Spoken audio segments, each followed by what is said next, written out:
Chapter 2. The Pool of Tears. "Curiouser and curiouser," cried Alice. She was so much surprised that for the moment she quite forgot how to speak good English. "Now I'm opening out like the largest telescope that ever was. Goodbye, feet." For when she looked down at her feet, they seemed to be almost out of sight. They were getting so far off. "Oh, my poor little feet. I wonder who will put on your stockings and shoes for you now, dears. I'm sure I shan't be able. I shall be a great deal too far off to trouble myself about you. You must manage the best way you can, but I must be kind to them," thought Alice. "Or perhaps they won't walk the way I want to go. Let me see. I'll give them a new pair of boots every Christmas." And she went on planning to herself how she would manage it. They must go by the carrier, she thought, and how funny it'll seem, sending presents to one's own feet, and how odd the directions will look. Alice's right foot, Esquire. Hearthrug, near the fender, with Alice's left. Oh dear, what nonsense I'm talking. Just at this moment, her head struck against the roof of the hall. In fact, she was now rather more than 9 feet high, and she at once took up the little golden key and hurried off to the garden door. Poor Alice! It was as much as she could do, lying down on one side, to look through into the garden with one eye, but to get through was more hopeless than ever. She sat down and began to cry again. "You ought to be ashamed of yourself," said Alice. "A great girl like you," she might well say this, "to go on crying this way. Stop this moment, I tell you."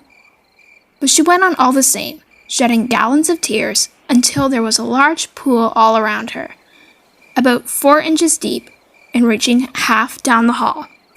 After a time, she heard a little pattering of feet in the distance, and she hastily dried her eyes to see who was coming. It was the White Rabbit, returning splendidly dressed with a pair of white kid gloves in one hand and a large fan in the other. He came trotting along in a great hurry, muttering to himself as he came, "Oh, the Duchess, the Duchess! Oh, won't she be savage if I've kept her waiting?" Alice felt so desperate that she was ready to seek help of anyone. So when the rabbit came near her, she began in a low, timid voice, "If you please, sir." The rabbit started violently, dropped the white kid gloves in the fan, and scurried away into the darkness as hard as he could go.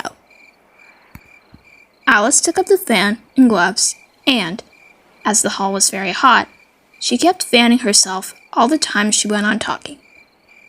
"Dear, dear, how queer everything is today. And yesterday, things went on as usual. I wonder if I've been changed in the night. Let me think. Was I the same when I got up this morning? I almost think I can remember feeling a little different.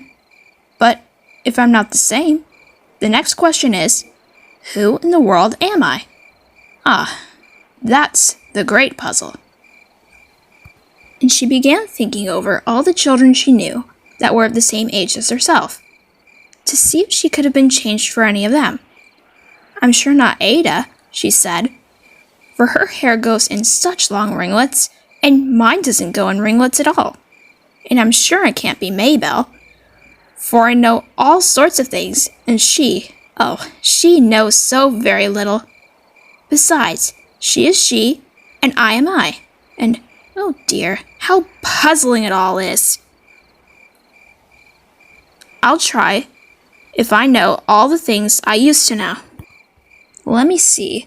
4 times 5 is 12, and 4 times 6 is 13, and 4 times 7 is... Oh dear, I shall never get to 20 at that rate. However, the multiplication table don't signify. Let's try geography.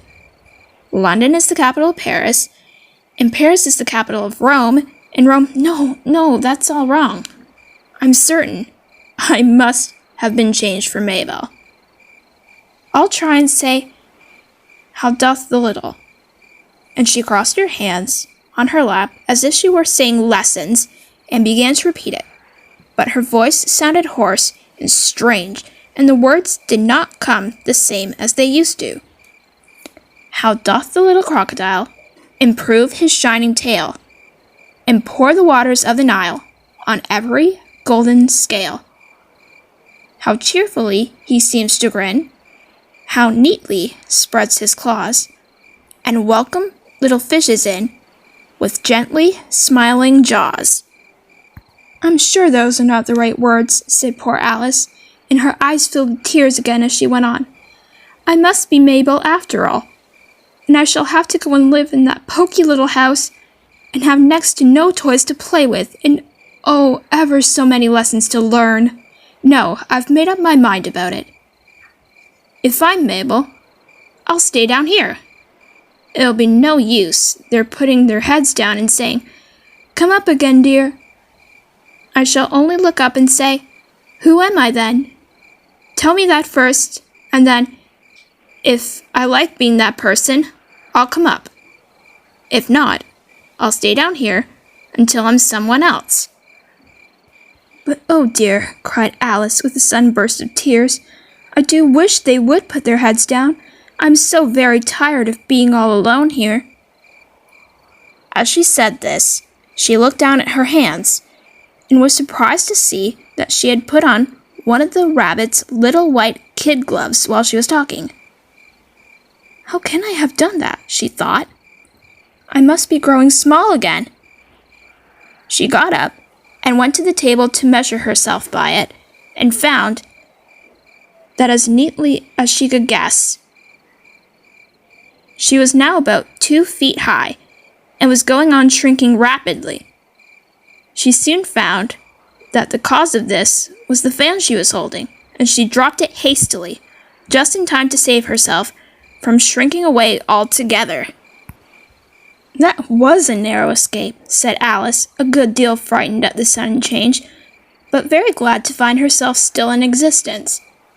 And now for the garden, and she ran with all speed back to the little door, but alas, the little door was shut again, and the little golden key was lying on the glass table as before. And things are worse than ever, thought the poor child. For I never was so small as this before, never, and I declare it's too bad, that it is. As she said these words, her foot slipped, and in another moment, splash! She was up to her chin in salt water. Her first idea was that she had somehow fallen into the sea, and in that case, I can go back by railway, she said to herself. Alice had been to the seaside once in her life, and had come to the general conclusion that wherever you go to on the English coasts, you find a number of bathing machines in the sea, some children digging in the sand with wooden spades, then a row of lodging houses, and behind them a railway station. However, she soon made out that she was in a pool of tears, which she had wept when she was 9 feet high. Oh dear, I do wish I hadn't cried so much, said Alice as she swam about, trying to find her way out. I shall be punished for it now, I suppose, by being drowned in my own tears. That would be a queer thing to be sure. However, everything is queer today. Just then, she heard something splashing about in the pool a little way off, and she swam nearer to make out what it was. At first, she thought it must be a walrus or hippopotamus, but then she remembered how small she was now, and she soon made out that it was only a mouse that had slipped in, like herself. Would it be of any use now, thought Alice, to speak to this mouse? Everything is so out of the way down here that I should think it very likely it can talk. At any rate, there's no harm in trying. So she began, "Oh, Mouse, do you know the way out of this pool? I am very tired of swimming about here, oh, Mouse." Alice thought this must be the right way of speaking to a mouse. She had never done such a thing before. But she remembered having seen her brother's Latin grammar, A mouse of a mouse to a mouse. A mouse, oh mouse. The mouse looked at her rather inquisitively and seemed to her to wink with one of its little eyes, but it said nothing. Perhaps it doesn't understand English, thought Alice. I dare say it's a French mouse. Come over with William the Conqueror, for with all her knowledge of history, Alice had no very clear notion how long ago anything had happened. So, she began again. Où est ma chatte? Which was the first sentence in her French lesson book. The mouse gave a sudden leap out of the water and seemed to quiver all over with fright. Oh, I beg your pardon, cried Alice hastily, afraid that she hurt the poor animal's feelings. I quite forgot you didn't like cats. Not like cats, cried the mouse in a shrill, passionate voice. Would you like cats if you were me? Well, perhaps not, said Alice in a soothing tone. Don't be angry about it. And yet, I wish I could show you our cat Dinah. I think you'd take a fancy to cats if you could only see her. She is such a dear, quiet thing, Alice went on, half to herself as she swam lazily about in the pool. And she sits purring so nicely by the fire, licking her paws and washing her face. And she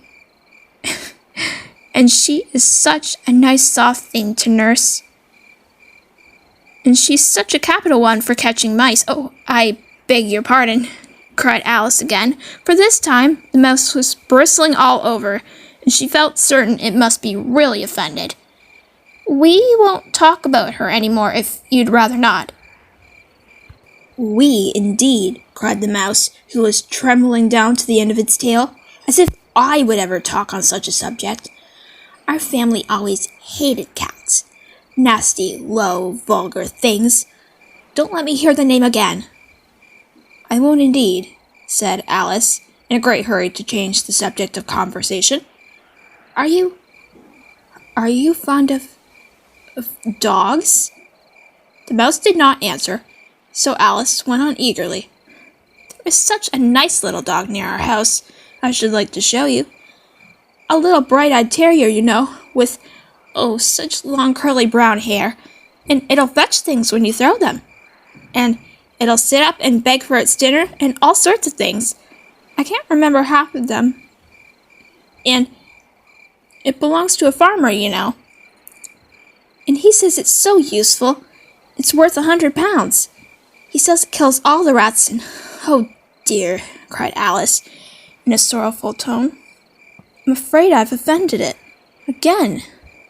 For the mouse was swimming away from her as hard as it could go, making quite a commotion in the pool as it went.